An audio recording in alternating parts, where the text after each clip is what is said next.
this video, I'll be demonstrating the query that uses the group by and having clauses. The group by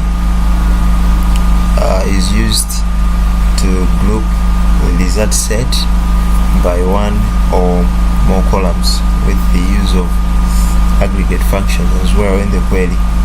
And the having clause is used since the where cannot be used together with an aggregate function. So in this query, the group by and the having clauses will help in identifying the number of jobs that are given by the customers. So the query will be written to select customer name and the number of jobs that they have given to Goanna Print Shops so far. So I'll start there by writing the data manipulation language using the select command. So select customer name and the aggregate function that will count the number of jobs that a customer has submitted to the Goanna Print Shops. So they will count the job IDs and the column name will be named as number of jobs.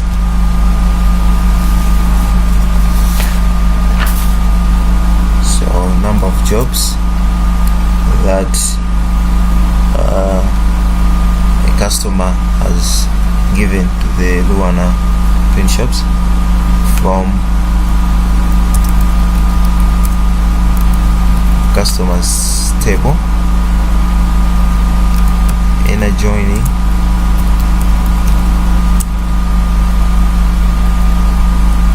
the jobs table.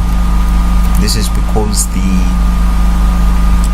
number of jobs can be counted in the jobs table, because the foreign key of customers is in the jobs table. So we join the two tables so as to have one table to enable the query to extract the results that are being needed.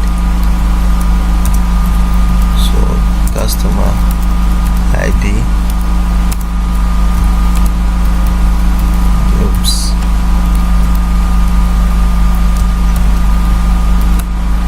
so the given by column in the jobs table holds the customer IDs and it is the foreign key in the jobs table. So it will group by the results customer name. So this will group all the customer names. So if a customer has a number of jobs from the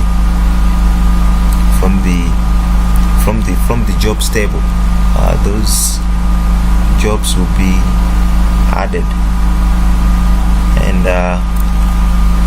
to ensure that it is also to avoid the consequences that maybe suppose there are two customers with similar names, we'll use the customer ID as well so as to avoid combining two results of two different people.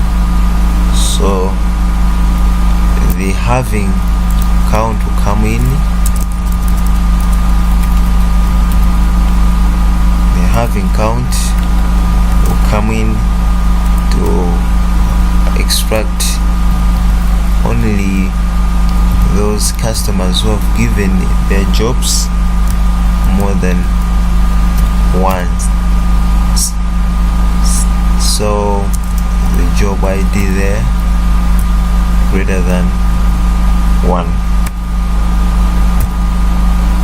So here we are employing a factor that will help us to retrieve only customers that have given jobs to 120 shops more than 1 times. So I'll run the query and expect that any customer that submitted a job only once to the shops will not be in the results, will be grouped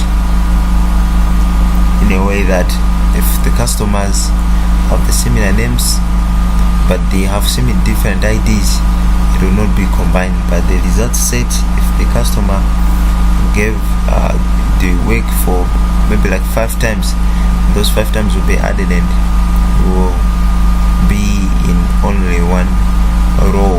So the row will have a count of jobs as 5, as well as and related to the name of the customer that has given the 5 jobs. So they are running it. It's refusing, it's giving an error, says that print shops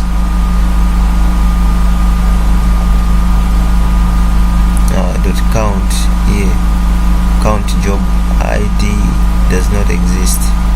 So here it is regarding the count as a column. So try to run it again, and there it is still resolving the same. So I'll pause first so that I should identify the error that is being displayed.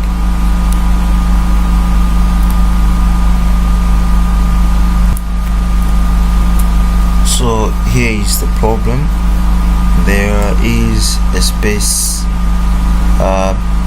between the count and the bracket there in the having count clause. So I'll delete that space and run the query, and there it brings the results. So these are the customer names and the number of jobs that they have so far given the Rwanda Print shops to be done. So it has grouped the result set depending on the customer name and the customer ID. Suppose there were 2 Miss Elizabeth Keane here, it would have shown the 2 groups. But if I omitted the customer ID in the group by clause, then the Miss Elizabeth Keane and the other Miss Elizabeth Keane would have been grouped, since I would have just used the name only without using the customer ID. So grouping also by the customer ID, which is the unique identifier, helps in not grouping 2 results that are different to make them become one. So that helps as well in business environment, so to avoid having bad results, or I should say false results, that can bring negative impacts